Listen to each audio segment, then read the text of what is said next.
Gujarat bulletin ન્યૂઝમાં આપનું સ્વાગત છે। એપીકે આતંકનો ભાંડો ફૂટ્યો। ટેલિગ્રામ બોટથી વેચાતી ફાઇલો વડે લાખોની સાયબર ઠગાઈ, 3 ઝડપાયા। અમદાવાદ સાયબર ક્રાઇમ બ્રાન્ચે દેશભરમાં એપીકે ફાઇલ મારફતે સાયબર છેતરપિંડી આચરતી એક આંતરરાજ્ય ગેંગનો પર્દાફાશ કર્યો છે। આરોપીઓ bank KYC, gas bill update, RTO ચલણ અને ગ્રાહક સેવા જેવા નામે એપીકે ફાઇલો મોકલી મોબાઈલમાં માલવેર ઇન્સ્ટોલ કરાવતા અને ત્યારબાદ બેંક ખાતાઓમાંથી લાખો રૂપિયાની ચોરી કરતા હતા।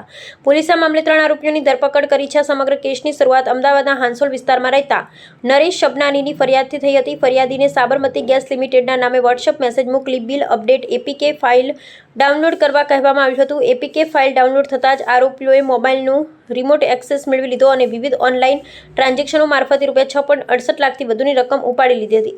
અમદાવાદ સાયબર ક્રાઇમે ટેકનિકલ તપાસ દરમિયાન ડિજિટલ ટ્રેલના આધારે ઝારખંડના ગિરિડીહ જિલ્લાના રહેવાસી સુરાનંદ ઉર્ફે કુશ તિવારી સુધી પહોંચી મેળવી હતી।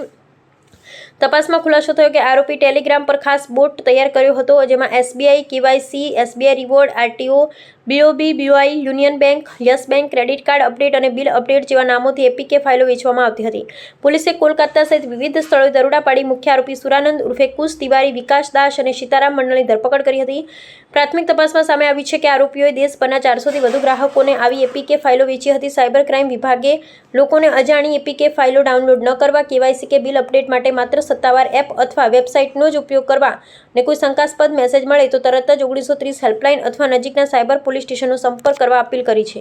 અમારી પાસે એક ફરિયાદી આવ્યા હતા જેમને સાબરમતી ગેસ લિમિટેડનું કનેક્શન તમારું રદ થઈ જશે જો તમે તાત્કાલિક આમાં પેમેન્ટ નહીં કરો એવો મેસેજ મળ્યો હતો। એના પછી એને એક એપીકે ફાઇલ ડાઉનલોડ કરી હતી અને ત્યારબાદ એના ખાતામાંથી 6,68,000 રૂપિયા નીકળી ગયા હતા। તો આ એપીકે ફ્રોડ જે છે એ નામનું એક ફરિયાદ એને દાખલ કરી હતી અને એમાં અમે આગળ તપાસ કરી હતી।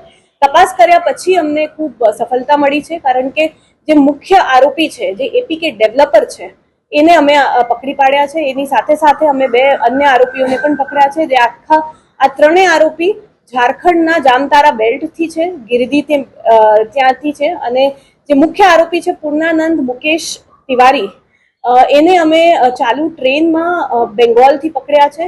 એ મુંબઈથી પૈસા લઈને બેંગોલ જતો હતો અને કિશનગંજ જે વિસ્તાર છે રેલવે પોલીસનો, ત્યાંથી અમે રેલવે પોલીસની મદદથી આરપીએફમાં ખાસ કરીને divisional security commissioner Shri Sandeep Kumar તથા એમની ટીમ, ઇન્સ્પેક્ટર રિદ્યેશ કુમાર અને આરપીએફની આખી ટીમે ચાલુ ટ્રેનમાંથી મુખ્ય આરોપીને પકડ્યો હતો જ્યારે ભાગવાની ફિરાકમાં હતો। એ સાથે સાથે 2 બીજા આરોપી વિકાસ દાસ અને સીતારામ મંડળ, એ બંનેની ધરપકડ કરી છે। તો કુલ આ આખું એપીકે ફ્રોડનું અમે પર્દાફાશ કર્યું છે સાયબર ક્રાઇમ બ્રાન્ચમાં।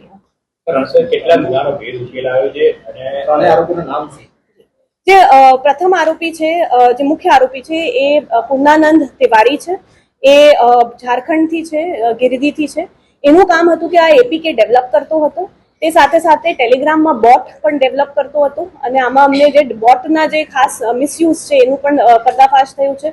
એને કુલ મિલાઈને 18 બેંકના એપીકે ફાઇલ બનાવ્યા છે। ખાલી બેંકના એપીકે ફાઇલ નહીં, એને આરટીઓના ઈ ચલણની પણ એપીકે ફાઇલ એના ડિવાઇસીસમાંથી અમને મળી છે અને ઇવન સિક્યોરિટી અને સર્વિસ પ્રોવાઇડરના કસ્ટમર સપોર્ટના પણ ઘણા બધા એપીકે ફાઇલ અમને મળ્યા છે। આ એપીકે ફાઇલ દર મહિને 12,000માં વેચતો હતો। એવરેજ એના મહિનાના 300 થી 400 ક્લાયન્ટ હતા જે આ એપીકે ફાઇલ ખરીદનાર હતા અને એ ક્લાયન્ટ દ્વારા એને મંથલી 40 થી 50 લાખ રૂપિયા મળતા હતા। બધા સ્કૂલ લેવલના ક્વોલિફિકેશનના જ છે, પણ એમ લોકોએ ટેલિગ્રામથી જ અને યુટ્યુબ ચેનલથી આ બધું શીખ્યું છે અને ખાસ કરીને ત્યાં આજુબાજુ વિસ્તારમાં બધા આ કામ કરતા હોય છે, એટલે એ રીતે પણ એમને ઘણું બધું આ શીખવા મળ્યું હતું। તો આ લોકો જે 300-400 એપીકે ફાઇલ મહિનાના વેચતા હતા, એમાં 1 મહિનાનું જ સબસ્ક્રિપ્શન થાય, એટલે 12,000 રૂપિયા 1 મહિના એપીકે ફાઇલ યુઝ કરવાનું થતું હતું। આ એપીકે ફાઇલ લઈને જે વિકાસ દાસ અને સીતારામ મંડળ છે એ લોકો સપ્લાય કરતા હતા અને એ જે સપ્લાય કરતા હતા એમાં વચ્ચેનું 3,000 એ પોતે કમિશન રાખતા હતા અને સપ્લાય કરવાની સાથે સાથે એમનું કામ એ પણ હતું કે જે પૈસા ડિપોઝિટ થાય એને વિડ્રો કરીને જે મુખ્ય આરોપી છે પૂર્ણાનંદ તિવારીને પહોંચાડવાનું કામ આ લોકો કરતા હતા। હવે આ જે એક નવી અમને મોડસ ઓપરેન્ડી આમાં વિડ્રોલમાં પણ જોવા મળી છે આ કેસમાં, કે એસબીઆઈનું યુનો કેશ જે છે એની એક યુનિક ફીચર છે કે એમાં એટીએમ કાર્ડનું વિડ્રોલ તમે કરી શકો છો, પણ એમાં કાર્ડની જરૂરિયાત નથી હોતી। તો આનું આ લોકોએ ફ્રોડસ્ટરે એવી રીતે મિસયુઝ કર્યું છે કે ભલે અકાઉન્ટ એમનું આસામનું કે ગુવાહાટીનું હોય પણ સુરતથી વિડ્રોલ કર્યું હતું, અને જે તે વખતે એ લોકો સુરત જ્યારે વિડ્રોલ માટે આવ્યા હતા ત્યારે અમારી ટીમે એમને પકડ્યા છે. મુખ્ય આરોપી છે કે આ બંનેના સંપર્કમાં કઈ રીતે અને બાકીના બંને આરોપી છે અન્ય કસ્ટમર કઈ રીતે શોધતા? આ લોકો ત્રણેય એક જ ગામના છે અને આજુબાજુ વિસ્તારમાં ગિરદી અને જામતારા વિસ્તાર જ છે એમનું, અને એટલે એ રીતે એ લોકો સંપર્કમાં રહેતા હતા, મિત્રતા હતી અને ધીમે ધીમે શીખતા હતા. જે મુખ્ય આરોપી છે 2025 થી આ એપીકે નું ફ્રોડનું કામ કરતો હતો. અગાઉ એ જામતારા બેલ્ટમાં જે ઇલેક્ટ્રિસિટી બિલનું સ્કેમ હતું પહેલા એ કામ કરતો હતો, અને એમાં 2 વાર એ પકડાઈ પણ ગયો છે. 2 એફઆઈઆર એના પર ઇલેક્ટ્રિસિટી બિલના નામની થઈ છે. જે બીજા 2 આરોપી છે વિકાસ દાસ અને સીતારામ મંડલ, એમના ઉપર પણ 2 ગુના પહેલા નોંધાયા છે. આ લોકો પહેલા ઓટીપી ફ્રોડનું કામ કરતા હતા એપીકે માં આવ્યા પહેલા, અને ઓટીપી ફ્રોડમાં ખાસ કરીને જે સીતારામ મંડલ છે એ પેલું ઓડિયો કોલર જે બને છે, જે ઓટીપી ફ્રોડમાં વાત કરતો હોય એનું કામ એ હતું કે એ રીતે લોકોને વાત કરીને ઓટીપી માંગવાનું કરવાનું.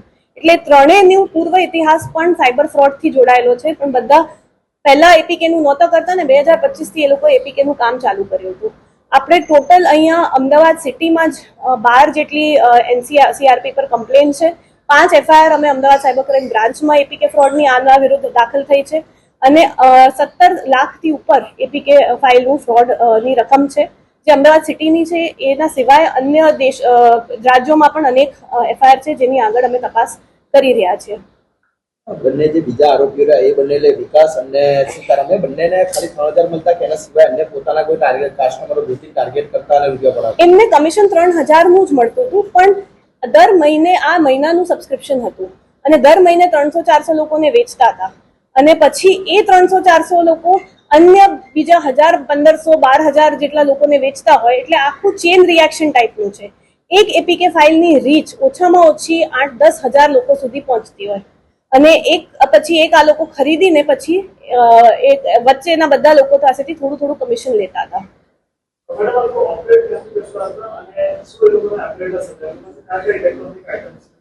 ઇલેક્ટ્રોનિક આઇટમમાં ખાસ કરીને એ લોકો એપ્સનો ઉપયોગ કરતા હતા. તો જે મેઇન જે તિવારી છે એની પાસે લેપટોપ હતું અને એ થોડુંક ડેવલપમેન્ટનું કામ કરતો હતો, અને ટેલિગ્રામ ચેનલ અને ટેલિગ્રામ બોટનું એ ખૂબ ઉપયોગ કરતો હતો. એ સિવાય પ્રાઇવેટ મેસેન્જર ચેટનું પણ આ લોકો ખૂબ ઉપયોગ કરતા હતા. જે બીજા અન્ય 2 આરોપી છે વિકાસ દાસ અને સીતારામ મંડલ, એમનું કામ સપ્લાયર તરીકેનું જ હતું. એટલે ખાલી ચેટ દ્વારા એ લોકો ક્લાયન્ટ્સના સંપર્કમાં આવતા અને સ્થાનિક બેંકમાં કેશ વિડ્રોલ માટે જતા હતા ત્યારે એટીએમ વિડ્રોલનું કામ કરતા હતા. ચાલુ ટ્રેનમાંથી એક આરોપીની ધરપકડ કરી, એની પાસેથી કેટલા રૂપિયા મળ્યા, ક્યાંથી લઈને ક્યાં જતો હતો અને આ રૂપિયામાં તેનો હિસ્સો કેટલો અને મુખ્ય આરોપીને કેટલા આપવાના? જે મુખ્ય આરોપી છે એ અમારી ટીમ જ્યારે મુંબઈ ગઈ હતી મુખ્ય આરોપીને પકડવા માટે, ત્યારે એને ખબર પડી ગઈ અને એ કોલકાતા જતા રહ્યા હતા. કોલકાતાથી કિશનગંજ તરફ એ આગળ જતા હતા એ ટ્રેનમાં. એટલે એ ટ્રેનમાં ચાલુ ટ્રેનમાં અમારી ટીમ અને સાથે સાથે ત્યાં ડિવિઝનલ કમિશનર જે છે કિશનગઢ ઇન્સ્પેક્ટર એમની ટીમ ત્યાં પહોંચી ગઈ હતી, અને આ મુખ્ય આરોપીને ઓળખ કરીને એના હાથમાં ટેટુ છે એનાથી ઓળખ કરીને એની ધરપકડ કરી હતી. એની પાસે ડિવાઇસીસ જ મળ્યા હતા, પૈસા કંઈ મળ્યા નતા રોકડ, પણ ડિવાઇસ મળ્યા હતા જેમાંથી મુખ્ય મળ્યા છે, પુરાવા મળ્યા છે. આરોપીઓ છેલ્લા કેટલાક સમયથી આરટીઓ ચલણ એ સિવાય અન્ય કઈ કઈ બાબતોની એ લોકોએ ફાઇલો બનાવી હતી? આ બધું 16 બેંકની પણ મેઇનલી એ લોકો બેંકોની એપીકે ફાઇલ બનાવતા હતા. એમાં તમામ બેંકો છે, એસબીઆઈ છે, એચડીએફસી છે, એક્સિસ છે, સરસ્વત બેંક છે, ઇન્ડસઇન્ડ બેંક છે, અનેક પ્રાઇવેટ અને સરકારી બેંકો, 18 જેટલી બેંકોની એપીકે ફાઇલ એ લોકો બનાવતા હતા. તે સિવાય કસ્ટમર સપોર્ટ સેન્ટર તરીકેને પણ એપીકે ફાઇલ અમને એમના ડિવાઇસીસમાં મળી છે, અને જે ટેલિગ્રામ બોટ છે એમાં પણ મળી છે, અને આરટીઓ ઈ ચલનની પણ ફાઇલ અમને મળી છે. ત્યારે આરટીઓ જે એપીકે ફાઇલ મોકલવા એમાં જે તે વાહનનો રજીસ્ટ્રેશન નંબર પણ કદાચ આવતો હતો, તો એ પર્ટિક્યુલર વ્યક્તિને ટાર્ગેટ કેવી રીતે કરતા હતા એ કોઈ અંગે માહિતી? નહીં, આમાં એ લોકો એ રીતે નહોતા ટાર્ગેટ કરતા, એક એપીકે ફાઇલ બનાવતા હતા. જ્યારે એ એપીકે ફાઇલ કોઈને મળે ત્યારે જે માહિતી છે થોડી ઘણી એમની પાસે લીક ડેટામાં માહિતી હોય એને ઇન્ટિગ્રેટ કરતા હતા. બાકી વોટ્સએપ હેક થઈ જતું હતું, અને ડિવાઇસ હેક કર્યા પછી એ લોકો બેન્કિંગના ક્રિડેન્શિયલ્સ લઈ લેતા હતા અને એ રીતે બેન્કિંગ ટ્રાન્ઝેક્શન કરતા હતા. અનેક વાર માહિતી એમની પાસે હોય તો એ સાચી માહિતી ફ્લેશ થતી હતી, અથવા માહિતી વગર પણ એ આ એપીકે ફાઇલ મોકલતા હતા.